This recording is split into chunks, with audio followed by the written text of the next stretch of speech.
eu tô aqui com a minha colega Ana Paula para apresentar o nosso trabalho de geografia sobre ilhas de calor. Para começar, vou falar um pouquinho sobre o que são as ilhas de calor e posteriormente vou falar quais são as consequências no meio ambiente e a consequência também para nós, seres humanos. Bom, o que são as ilhas de calor? As ilhas de calor são um fenômeno climático que ocorre em cidades muito grandes, cidades muito urbanizadas.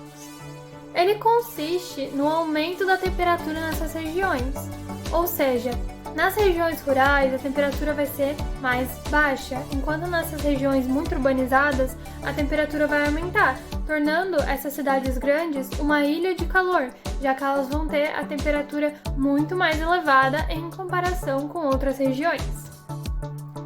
Nós podemos perceber as ilhas de calor tanto durante o dia quanto durante a noite, mas existe um momento do dia em que é muito mais perceptível, e esse momento é durante o anoitecer. Pois no anoitecer é normal que aconteça resfriação nas cidades, já que ela pegou o sol durante o dia inteiro e agora vai acontecer a resfriação durante a noite. E é assim que a gente consegue perceber a maior diferença. Nas regiões rurais, essa resfriação vai acontecer de forma muito mais rápida e eficaz, enquanto nas regiões urbanizadas vai acontecer de forma muito mais lenta. Isso se dá principalmente ao fato das várias construções que tem nas cidades grandes e também das quantidades de ruas, já que elas pegam o sol durante o dia inteiro e assim retêm o calor, dificultando muito mais a resfriação e também elevando a temperatura. Como exemplo, para a gente entender melhor, podemos usar a cidade de São Paulo. A cidade de São Paulo ela é considerada uma ilha de calor, já que ela possui muitos asfaltos, ou seja, ruas e avenidas, e também apresenta muito concreto, ou seja, construções, muros, prédios, casas. Como eu falei anteriormente, são responsáveis por reter o calor, dificultando resfriar e elevando cada vez mais a temperatura. Porém, não são apenas só esses fatores que fazem a elevação da temperatura. Também o fato de na cidade de São Paulo não ter muitas áreas verdes, não ter muitas árvores, muita vegetação, e também a poluição do ar influenciam muito no aumento da temperatura e ajudam cada vez isso a aumentar e não diminuir. Como consequência também nós temos que nessas áreas a umidade do ar vai ficar mais baixa. Agora eu vou falar um pouquinho sobre as consequências das ilhas de calor para o meio ambiente e também para nós seres humanos. As ilhas de calor elas são muito negativas para o meio ambiente. Um dos motivos é porque elas ajudam a intensificar o aquecimento global. Outro desses motivos é que elas são responsáveis por um fenômeno que forma uma cúpula de ar poluído em cima dos centros muito urbanizados. Isso acontece pois com a baixa pressão atmosférica, os ventos eles vão pegar todos esses poluentes dessas regiões industriais, enfim, das regiões muito urbanizadas e concentrar isso no centro. Ou seja, vai acontecer um fenômeno onde forma uma cúpula de ar poluente em cima dessa cidade. Ele chega a ser até visível. Quando você está saindo da cidade, você pode conseguir até ver aquela massa de ar mais cinzento em cima da cidade. Agora falando um pouquinho sobre as consequências dessa poluição dentro do nosso ecossistema, nós vamos ter também a formação de chuvas ácidas, que prejudicam muito o meio ambiente, já que, por sua vez, elas vão para dentro dos rios, prejudicando a vida do ecossistema marinho e dos peixes que moram lá. Sem contar também no próprio problema da poluição para nós seres humanos, já que eles intensificam muito as doenças respiratórias, diminuindo a eficácia do sistema mucocilar das nossas narinas, ou seja, dificultando a formação de muco, que é muito importante para manter o nosso sistema respiratório saudável. Também pode agravar os sintomas de asma e também fica mais fácil para acontecer câncer de pulmão ou acidentes vasculares. Outra grande consequência vem com as chuvas, como eu já falei das chuvas ácidas, mas também das próprias chuvas em geral. Por conta da alta temperatura, o ar quente sobe e acontece um desequilíbrio, proporcionando muito mais chuvas do que nas áreas rurais.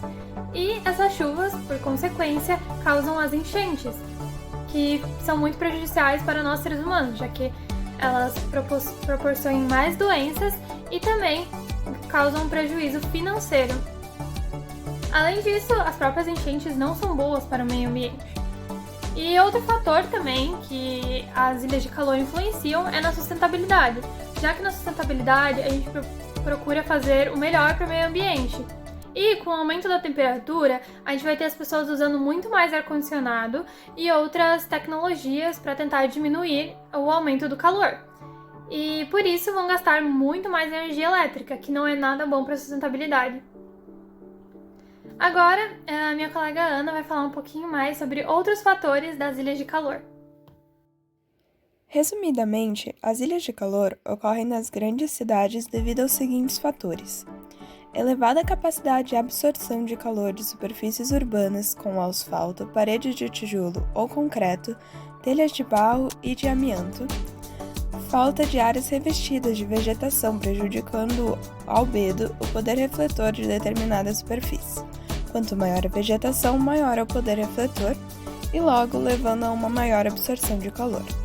Impermeabilização dos solos pelo calçamento e desvio de água por bueiros e galerias, o que reduz o processo de evaporação, assim não usando calor e sim absorvendo.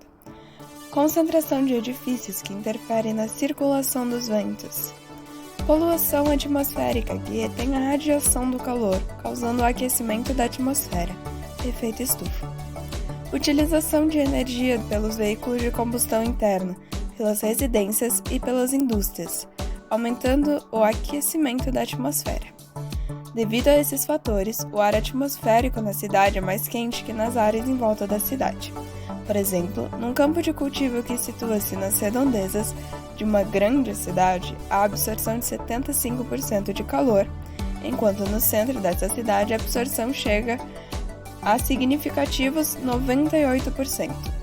O nome Ilha de Calor dá-se pelo fato de uma cidade apresentar-se em seu centro uma taxa muito alta, enquanto em suas redondezas a taxa de calor é normal. Ou seja, o poder refletor de calor de suas redondezas é muito maior que no centro dessa cidade.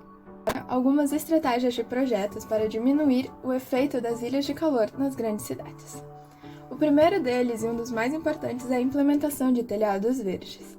Existem 10 vantagens para você utilizar um telhado verde. A primeira é que ele ajuda a diminuir os efeitos da ilha de calor, como nós estamos falando. A segunda é que ele diminui a poluição e melhora a qualidade do ar nas cidades. A vegetação absorve substâncias tóxicas e libera oxigênio na atmosfera. 3. Melhora o isolamento térmico da edificação. Ele protege contra as altas temperaturas no verão e ajuda a manter a temperatura interna no inverno. 4. Melhora o isolamento acústico da edificação. A vegetação absorve e isola ruídos. 5. Maior retenção das águas da chuva. A vegetação auxilia na drenagem da água da chuva, reduzindo assim a necessidade de escoamento da água e de sistemas de esgoto e ainda assim filtra a poluição dessas águas. 6. Ajuda na diminuição da temperatura de micro e macro ambientes externos. 7. Diminui a possibilidade de enchentes. Como retém melhor a água da chuva, o excesso não vai para as ruas. 8. Reduz o consumo de energia e melhora a eficiência energética devido à redução de temperatura no ambiente interno, diminuindo a necessidade de refrigeração. 9. O aumento da biodiversidade, atraindo pássaros, borboletas, entre outros. E 10. Embeleza a edificação e a cidade. Porém, existem algumas desvantagens de você utilizar um telhado verde. Ele necessita de uma certa manutenção para manter a sua estrutura saudável e com uma boa aparência. O investimento físico inicial ele pode ser muito alto. As restrições contra a estrutura podem inviabilizar o sistema. Ele necessita de uma mão de obra especializada para a instalação para evitar problemas de vazamento e infiltrações. Mas mesmo com essas pequenas desvantagens, a relação custo-benefício compensa muito, vale a pena investir nesse sistema. Mas se você quiser, também existem outros sistemas, como, por exemplo, os jardins verticais. Nos centros urbanos existem poucas áreas disponíveis para o plantio de vegetação. Usar os espaços verticais para adicionar mais verde é uma boa estratégia. O processo de transpiração e fotossíntese das plantas absorve o calor e a poluição e libera oxigênio. Falando nisso, também temos 10 vantagens dos jardins verticais. A primeira e a mais importante de novo é que ele ajuda na diminuição das ilhas de calor. A segunda é o isolamento térmico. Ele protege contra as altas temperaturas no verão e ajuda a manter a temperatura interna no inverno, assim como os telhados verdes. A terceira é a redução de gastos energéticos. Ele melhora a eficiência energética do edifício devido à redução de temperatura do ambiente interno, diminuindo a necessidade de refrigeração, utilizar coisas como ar-condicionado. Quarta, redução de ruídos externos. A vegetação absorve e isola os ruídos. Quinta, protege a fachada. Cobrir uma superfície superior com uma vegetação forma um escudo contra a chuva, o vento e os danos da radiação UV, aumentando assim a sua vida útil. 6. Baixa manutenção. A rega pode ser automatizada. 7.